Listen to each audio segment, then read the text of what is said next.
Nos júris, os expositores devem ter uma preocupação especial com a unidade do processo ou chamado conjunto da obra. Aqui, diferente da matemática, a mudança na ordem dos fatores pode comprometer drasticamente o resultado. Para o retórico grego e Sócrates, o segredo de tudo está na boa seleção, combinação, encarte das ideias em cada um dos temas tratados, na escolha do momento apropriado, no sentido da medida para adornar o discurso com a lógica e na combinação rítmica e musical das palavras. Para tudo é necessário um espírito lúcido e vigoroso. Continuando a leitura do livro Paideia, a formação do homem grego de Werner Jaeger, vemos que para Sócrates, uma explanação perfeita tem de ser a expressão individual da situação, e sua lei suprema é ser adequada. Só a observância desses dois preceitos lhe permitirá ser uma oratória nova e original. Portanto, os advogados e promotores deverão se manter preparados para enfrentarem a explanação contrária sem comprometerem a unidade das suas ideias centrais. Muitas vezes, um desvio lógico inadequado ou a precipitação em refutar o adversário pode colocar tudo a perder. Como o tema é amplo, vou ler um artigo de minha autoria em que, buscando delinear a ideia de conjunto, resumi os pontos principais utilizados em uma sessão do júri. Para evitar menções desnecessárias, fiz pequenas alterações no contexto e utilizei nomes fictícios para identificar as partes. Como se faz um processo do júri? Os irmãos correram para a frente do muro. Da janela, os vizinhos se debatiam em gritos e pediam que os contendores cessassem as agressões. Naquela abafada madrugada de janeiro, os termômetros passavam dos 25 graus. Uma testemunha ligou várias vezes ao 190. Tudo em vão, disse ao final da audiência com os olhos comprimidos. Quando a polícia conseguiu chegar, o estrago já estava feito. Da sacada de minha casa, dava para ver as poças de sangue. Foi terrível. Na saída do fórum, um policial em off me disse que o depoente ficou de bico calado por conveniência. É claro, ele tem 2 filhos adolescentes e viu bem o que os réus foram capazes de fazer. Por isso, dali não vai sair nem mais uma vírgula. O crime envolveu familiares. As vítimas, 2 irmãos, um de 26 e outro de 32 anos, foram chamados por uma vizinha, que, cansada de ver a avó deles sofrer maus tratos de toda espécie, pediu que os 2 fizessem alguma coisa. Felipe, ao ouvir o relato, largou o cheeseburger sobre a mesa e saiu pisando alto na direção do carro. Ao chegar à casa da avó, a encontrou prostrada e com as mãos sobre as costas. O que aconteceu aqui é inaceitável, disse a Lucas, seu irmão mais velho. O Pulha deu um soco no rosto dela. Dessa vez, ele passou de todos os limites. Em seguida, Felipe jogou as roupas do primo na rua. Aqui ele não pisa os pés nunca mais, disse exaltado e diante da avó, que continuava sem coragem de erguer os olhos. O corte no supercílio ainda sangrava, apesar do curativo. A situação da família era complicada. Dona Olívia morava com o filho e o neto em uma casa de 80 metros quadrados. Marcos ficou órfão de mãe desde os 9 anos. A perda o afetou profundamente e o pai não soube lidar com os problemas que só aumentaram durante a adolescência. Sobrou para a avó, que com 3 safenas e um reumatismo crônico se limitava a servir a comida e lavar as roupas. Vez por outra, ela olhava desconfiada o entra e sai de pessoas na casa. Ao completar 18 anos, Marcos foi contratado como carreteiro em uma transportadora. O envolvimento com o mundo do crime não demorou e antes de chegar aos 20, ele já tinha nas costas uma sentença por tráfico de drogas. Para piorar, o pai fazia vista grossa sobre as atitudes do filho. A vizinha disse que no dia do crime ficou horrorizada ao presenciá-lo empurrando a própria mãe. Isso não é coisa que se faça, Alfredo. Dona Olívia tem mais de 80 anos. Ele ainda me olhou com a cara feia e saiu resmungando pelos cantos, completou a testemunha. Do outro lado, as vítimas juravam que a qualquer hora dariam uma lição nos agressores. Naquele dia, portanto, os ingredientes estavam prontos para o que viria em seguida. Por volta das 8 horas, Marcos estacionou uma motocicleta 250 cilindradas a 2 quadras da casa. Em sua garupa havia um rapaz de 30 anos que tinha um coringa tatuado no braço. Este foi o único sinal que a polícia conseguiu checar. Meio ressabiados, os dois giravam os olhos em ping-pongs, até que Marcos, enfurecido, viu peças de roupas suas e um tênis Nike espalhados pela rua. Espumando de raiva, ele gritou com a avó, que, sedada por calmantes, continuava indisposta. Em seguida, seu pai se aproximou e, com uma expressão cerrada, o encarou de frente. Foram os dois. Sem perderem tempo, eles desceram até o pátio da casa, onde fica uma oficina, e começaram a recolher estacas de madeira e um facão. Aqueles ali são os canalhas, replicou Marcos.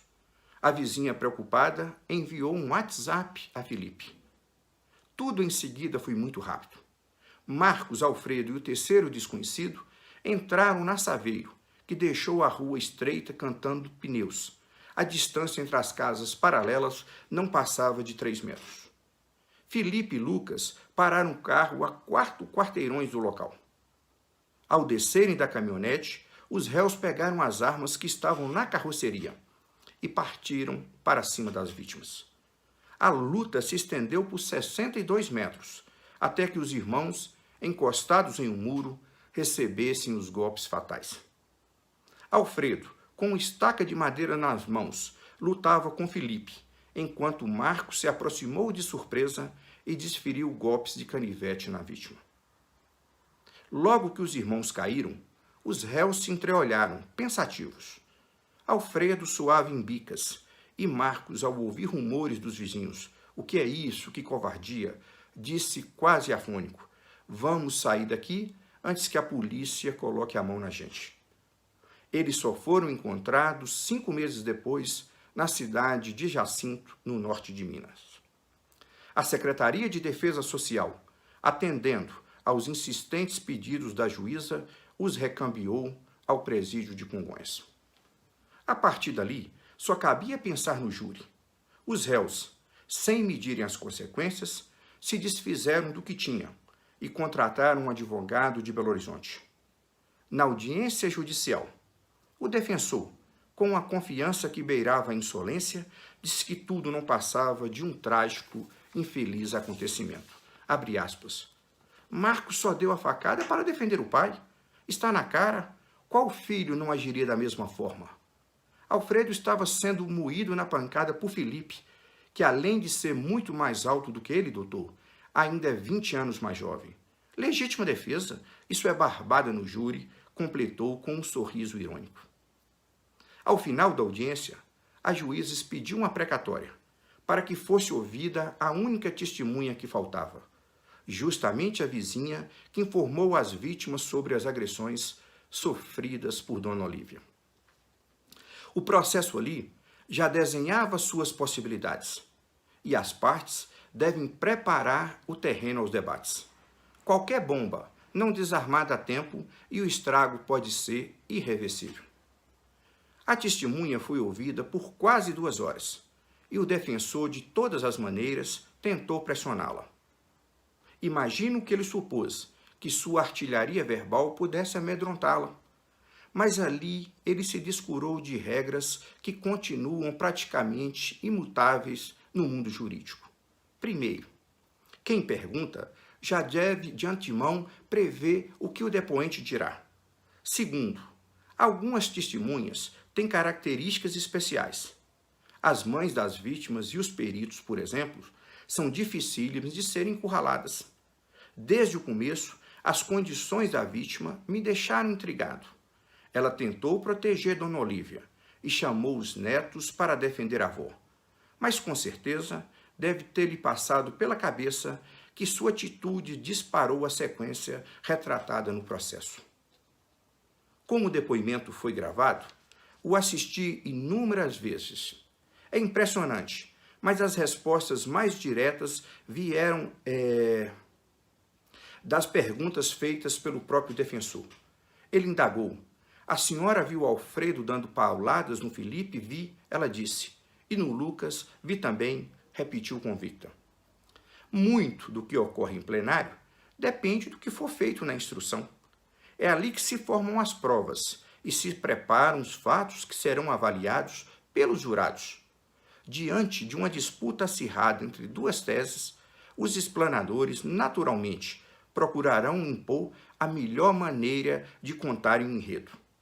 O jurista italiano Francesco Carnelucci, em seu famoso livro Como se faz um processo, observa que, abre aspas, o juiz faz história. O certo é que a primeira atribuição a ele associada é precisamente a da história. O historiador precrusta o passado para saber como as coisas ocorreram. Certo fato ocorreu ou não? João roubou ou não? José é ou não o pai de Carlos? Marcos emitiu ou não uma letra de câmbio a Joaquim? Quando decide, o juiz converte a hipótese em tese, por adquirir a certeza de que ocorreu ou não um fato. Fecha aspas. Mas isso ainda não é tudo. Abre aspas. Quando eu disse que o juiz é um historiador, proferi uma definição exata, porém incompleta. Ele certamente é um historiador, mas não apenas. Depois do juízo histórico, tem de pronunciar o juízo crítico.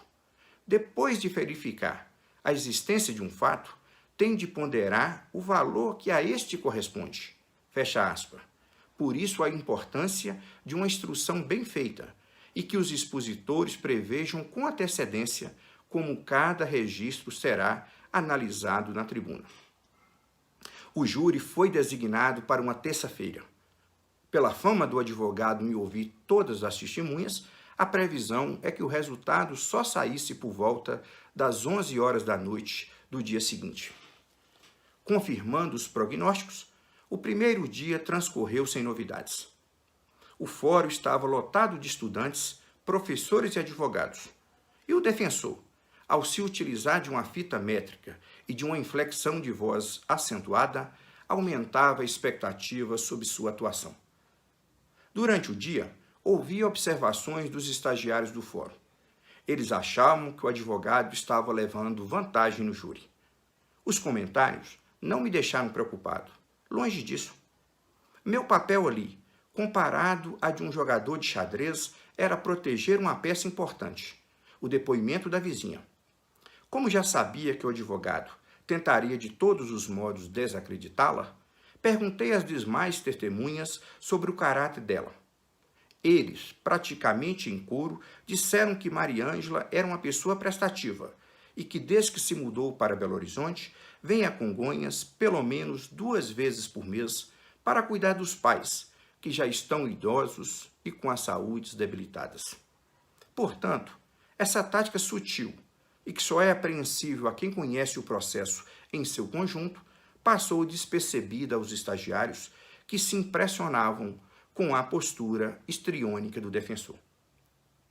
O momento de maior tensão do primeiro dia ocorreu quando a mãe da vítima foi chamada a depor.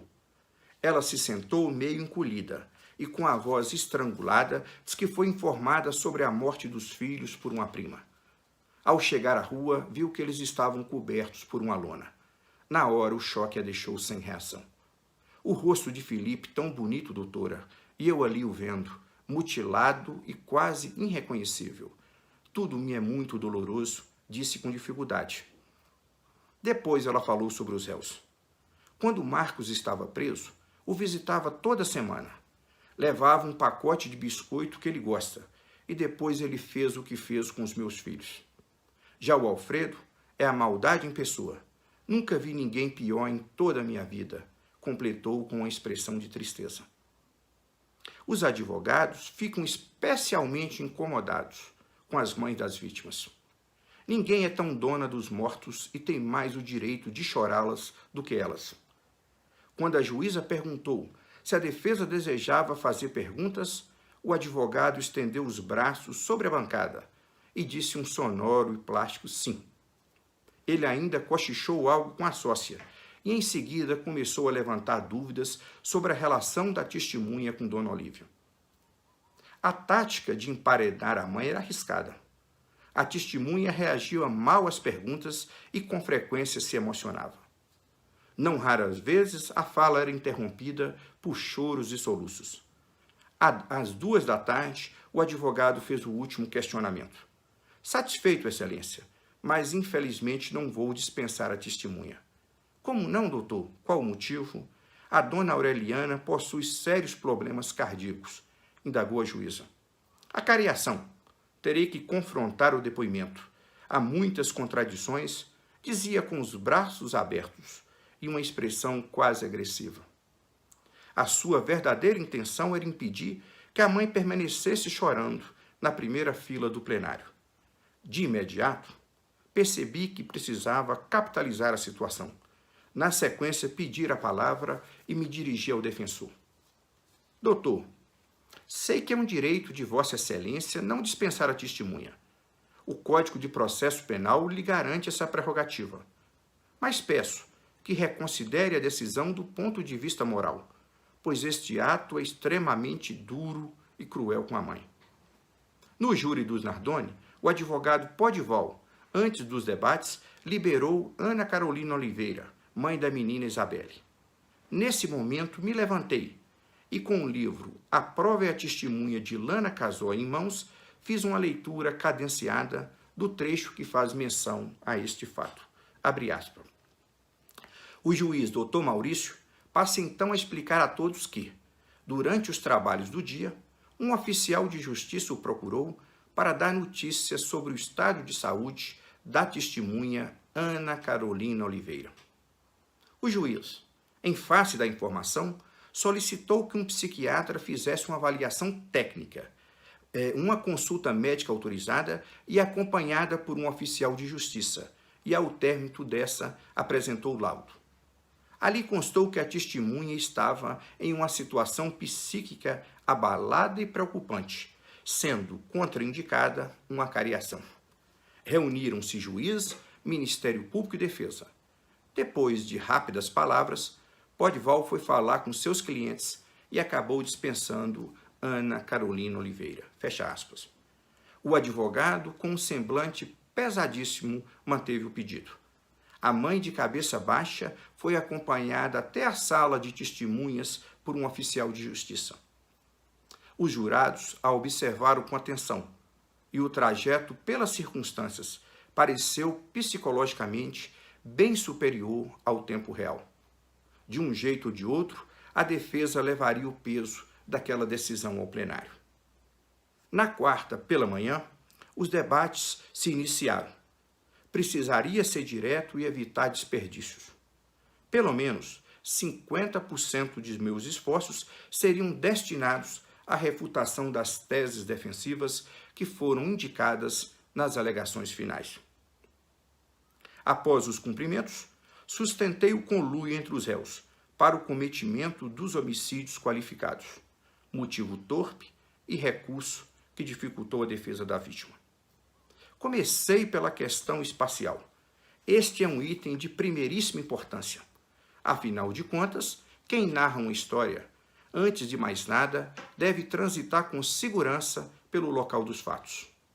Humberto Eco observa que, abre aspas, a narrativa é, acima de tudo, uma questão cosmológica.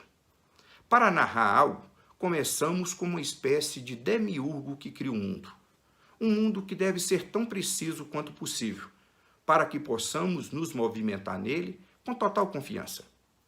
Sigo essa regra tão rigorosamente que, por exemplo, quando digo em O Pêndulo de Foucault que as editoras Manuzio e Garamond estão sediadas em 2 prédios adjacentes, entre os quais foi construída uma passarela, passei muito tempo traçando várias plantas e calculando como seria essa passarela e se seriam necessários alguns degraus para compensar a diferença de altura entre os prédios.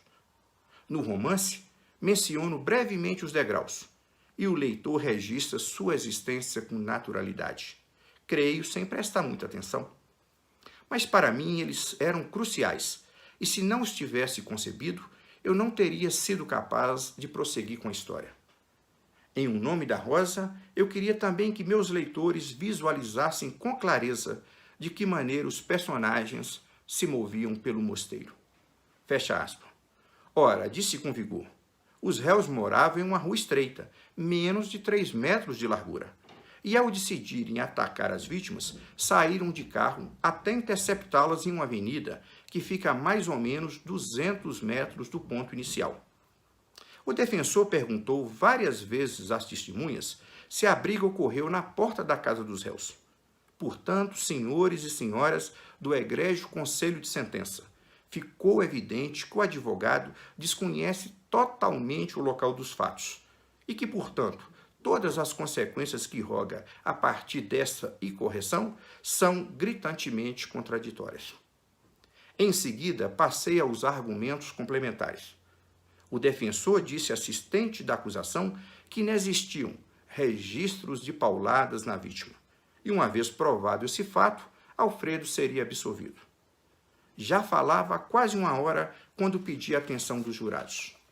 Alfredo atacou as vítimas com o uso de uma estaca de madeira e lhes provocou, sim, lesões provenientes desta arma. Neste momento, o advogado arregalou os olhos e fez caras e bocas para desacreditar minha fala. Ora, doutor, prossegui. Estou aqui com um livro de medicina legal de Delton Cross e ele mostra que instrumentos contundentes provocam escoriações e feridas contusas. E, por sinal, o laudo indicou exatamente estas lesões. Ele continuava balançando a cabeça em tom de reprovação. E eu, após fitá-lo, disse com firmeza: o advogado quer refutar os médicos com ilações subjetivas. Não é isso que recomenda a boa técnica, doutor. Como se diz em linguagem popular, cada macaco em seu galho. Se precisarmos avaliar a estrutura de um imóvel, chamaremos um engenheiro. Se for uma dúvida contábil, um contador. E é claro que, em questões de medicina, os médicos são os únicos profissionais capazes de realizarem avaliações e prognósticos. Em quem o senhor acha que os jurados vão acreditar hoje, aqui, nessa egrégia sessão do júri? No senhor, que bate no peito e diz que um bastão de madeira não provoca escoriações e feridas contusas, ou em um dos maiores legistas brasileiros de todos os tempos, que afirma exatamente o contrário? Em quem? A ênfase na interrogação colocava uma pá de cal sobre a dúvida sustentada pelo advogado. Ele, apesar do baque, ainda tentou se manter reticente. O diabo mora nos detalhes, continuei. Observem bem. Após praticar os assassinatos, Marcos disse aos seus 2 comparsas que precisavam fugir para não serem linchados. Hoje, em seus interrogatórios, eles sustentaram que agiram em legítima defesa. Se isso fosse verdade, os vizinhos compreenderiam seus atos e não esboçariam reações negativas. Mas o que eles fizeram foi de uma vileza e maldade superlativas, e por isso a indignação dos vizinhos. Há algo que é regra geral. Os linchamentos só ocorrem quando as pessoas estão diante de condutas injustas e repulsivas. Terminadas as minhas 2h30, a juíza consultou os jurados se desejavam um intervalo para ir ao banheiro. Como todos disserem que não, ela imediatamente passou a palavra ao defensor. Havia uma grande curiosidade quanto à sua performance. Mas, frustrando as expectativas, o advogado errou no time da exposição. Ele pediu desculpas pela brevidade dos cumprimentos e ficou mais de 40 minutos exibindo vídeos sobre erros judiciários. O equipamento de data show desligava toda hora, possivelmente em razão do mau contato, e isso esfriou os ânimos, que se firmam ou não nos 10 minutos iniciais. O uso de mídias também deve ser visto com cuidado. A linguagem do júri é direta, olho no olho, e, portanto, muito mais próximo do teatro do que da televisão. Por isso, em um tablado, nada é mais persuasivo do que a fala direta e as gesticulações. Após o debate entre John Kennedy e Richard Nixon nas eleições de 1960 nos Estados Unidos, ficou claro que a televisão inaugurava um novo estilo de comunicação. Paulo Francis observou que, abre aspas, Kennedy foi o primeiro presidente de TV. Destruiu Nixon num debate porque era frio, não fazia caras, não se mexia quase, falava reto, sem inflexões de orador emocionado. Entendeu que a imagem é a mensagem e não necessariamente o que se diz. Entendeu que qualquer gesto ou expressão teatral esbarra na linguagem de TV. Fecha aspas. Entrando no mérito, o advogado mostrou a estaca de madeira e a bateu com força na grade da sala. Vejam, senhores e senhoras do Conselho de Sentença, se as vítimas tivessem recebido golpes com a arma deste tamanho, certamente estariam com os crânios rachados. E o promotor falou de uma faca utilizada por Marcos. Mais um ponto falho. Se eles quisessem matar as vítimas, por que não usariam um facão? A arma não foi levada por eles na caminhonete? Ao voltar na réplica, fui direto a esse ponto e disse: Alfredo atacava Lucas com o uso dessa estaca de madeira. Agora eu peço a atenção de vossas excelências e lhes pergunto: qual a reação de uma vítima ao ser agredida com um pedaço de madeira? Ora, é indubitável que o primeiro ato é o de proteger a cabeça com as mãos. Isso é espontâneo. E foi exatamente por isso que surgiram as escoriações no antebraço. Neste momento, Marcos se aproximou e, se aproveitando da debilidade da vítima que se protegia, lhe desferiu vários golpes de faca no tórax e abdômen. As condutas do réu, portanto, foram conjuntas e complementares. Se Lucas não tivesse com a defesa prejudicada por Alfredo, Marcos não teria condições de agir da maneira como fez. E o facão invocado aqui pela defesa? Como já disse antes, o advogado não conhece minimamente o local dos fatos. O facão, ainda no início da luta, caiu próximo a uma calçada. Dali o embate, com as vítimas tentando desesperadamente se defenderem, se estendeu por mais 62 metros. Esse dado consta do laudo. No ponto final, as vítimas ficaram de costas para o muro e Marcos foi até a sua casa e pegou um canivete. Ele estava muito mais próximo da residência do que do local em que o facão caiu. Mas o fato de portarem essa arma mostra que a intenção deles era nitidamente a de matarem as vítimas.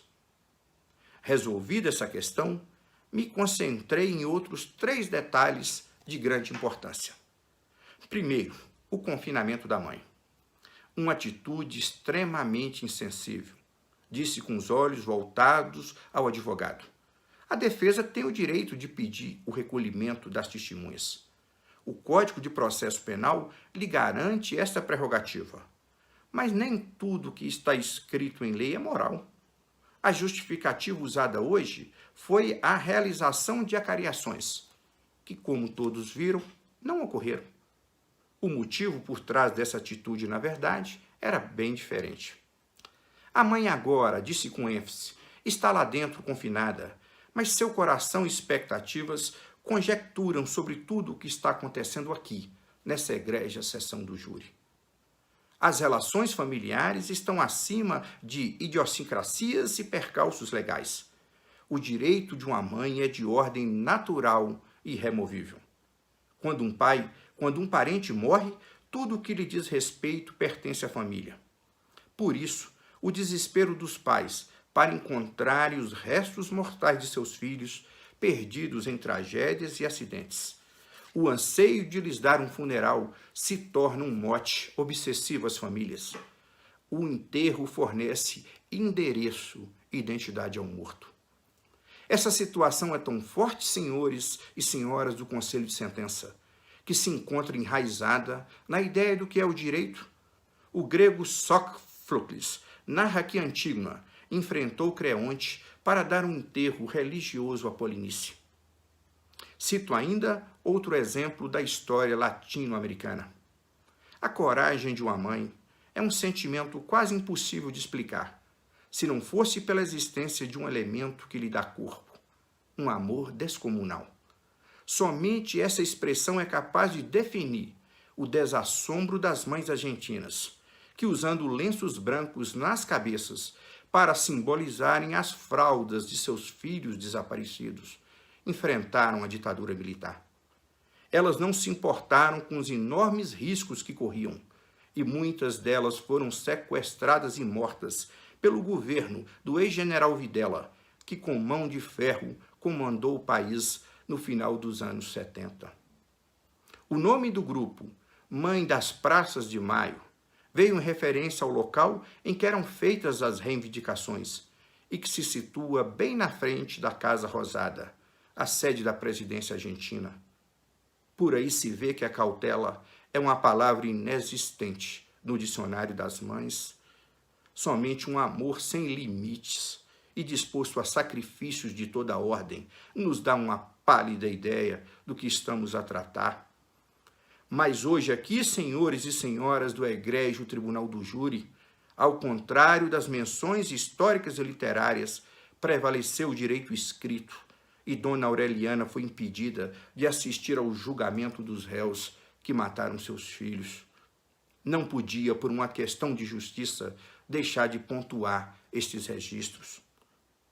O segundo detalhe é relativo à linguagem do advogado, que abusou do uso de gírias durante o julgamento.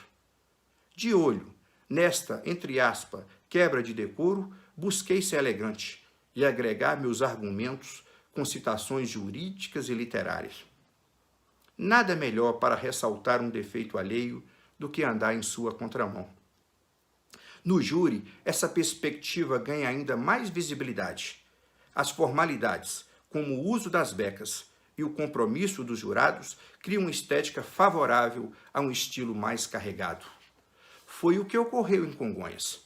No dia seguinte ao júri, um oficial de justiça me parou numa calçada próxima ao fórum e disse que uma das juradas, que é professora de matemática, reclamou do vocabulário chulo utilizado pelo defensor. O terceiro detalhe diz respeito aos erros da parte contrária em um jogo, e essa é uma das definições que melhor caracterizam os debates.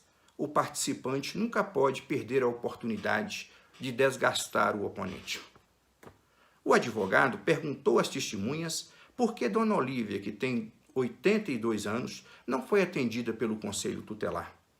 Percebi de imediato a falha, mas deixei que ele se estendesse no erro e no momento certo corrigi. Ora, doutor, o conselho tutelar trata somente de crianças e adolescentes, que são pessoas de 0 a 18 anos. É o que está escrito aqui no artigo 2º do Estatuto da Criança e do Adolescente, que faço questão de ler aos jurados. O senhor, portanto, errou por uma margem para lá de considerável, 64 anos para ser mais preciso, já que esta é a exata diferença entre a idade de Dona Olívia e o marco final de atendimento do Estatuto da Criança e do Adolescente, que é de 18 anos. Não é pouca coisa, como se vê. Ao final, destaquei as circunstâncias do crime. A forma como se mata revela muito sobre a personalidade do réu. As armas de fogo, apesar de letais e altamente reprováveis, criam um distanciamento entre as partes.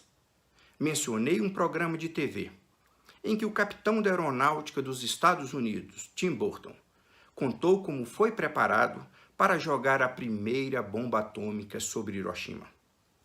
A resistência japonesa ia aos últimos limites, e os militares, convertidos em kamikazes, estavam dispostos a entregarem as próprias vidas em nome do imperador.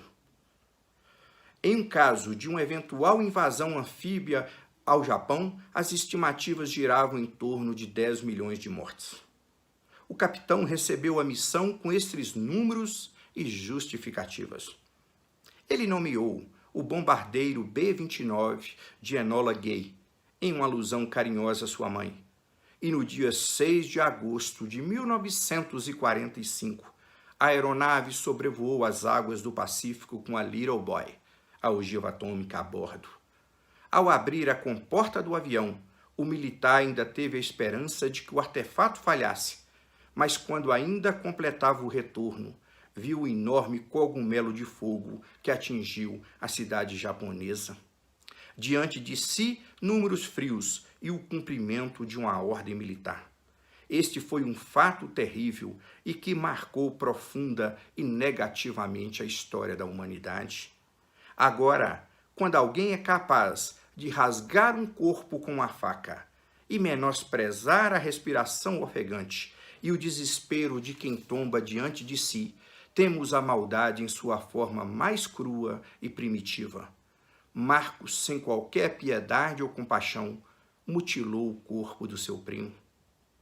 Reunidos para decidirem um caso, os jurados concluíram que os réus, em concurso de pessoas, cometeram 2 homicídios duplamente qualificados, motivo torpe e recurso que dificultou a defesa da vítima. Já passava da meia-noite, quando a juíza pediu que todos ficassem de pé para a leitura da sentença. As expectativas amenizavam o cansaço por 2 dias extenuantes. Alfredo foi condenado a 30 anos de prisão e Marcos, por ser reincidente em tráfico de drogas, recebeu uma sentença de 36 anos de reclusão a ser cumprida em regime inicialmente fechado. Como os 2 já se encontravam presos, a juíza lhes negou o direito de recorrer em liberdade. Grande abraço a todos.